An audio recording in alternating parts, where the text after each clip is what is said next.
Eto na naman po ako ulit. Pero hindi na lang tayo maliligo kasi mamaya kakain din tayo sa labas. Punta nga pala kami sa Florence Falls. Isa yan sa mga pinupuntahan dito na dinadayong falls. Ito yung pinaka-safe daw na paliguan na yun, walang buhaya. What? Alam niyo na maraming buhaya dito eh. So ayun na, nakarating na kami. Maglalakad pa pala, ang layo pa ng lalakarin. Kasi baba pa pala sa itong lugar na to, mataas. So yung pupuntahan namin, bababa pa kami. Hindi ko alam kung mga ilang kilometro siya yung pagbaba. So ayan na, mababa na kami dyan.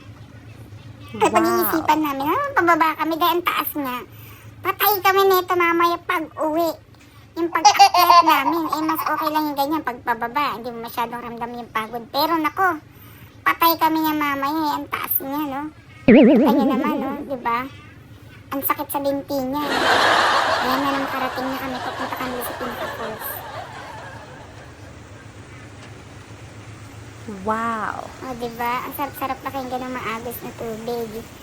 So, ayan, konting lakad pa. Ayan, nakarating na kami sa pinaka-falls niya. Yung banda doon sa may gilid pa. So, ayan, napakalinaw ng tubig. Tapos, masarap ng tubig.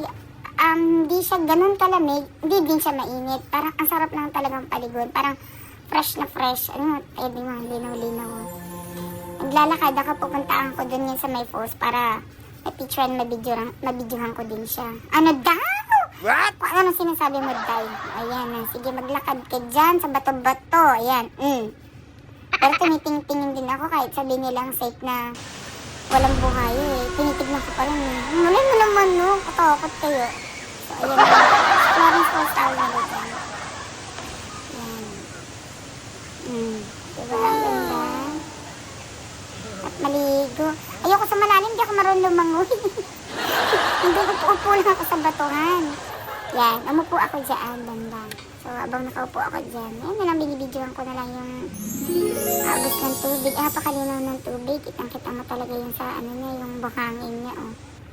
Diba? Pagkatapos, makauwi na kami, nagkaayaan kami mag-asawa na kumain sa Japanese resto. So, ayan na. Wow! Kumama na kami ng 2 sushi dyan. Para pang appetizer lang muna. Bago yung in-order namin noodles at saka ng bento. So ayan, iinganyo pa ako. Ano gusto kong kainin dyan. Kaso baka bilis ako mabusog, day. So ayan na. Akala ko yan yung order ko. Oops! Hindi huminto sa akin. Hindi, nag-antay na naman ako. Akala ko, eto na siya. Aray mo, hindi pa rin pala. Pero sa labas, ayan na ang aking order. Order pa. Ayan. So, ito na siya. Ayan ang aking order. Yun lang. Maraming salamat ulit. Huwag kayong magsasawang panoodin ang konting video na ito. Bye-bye!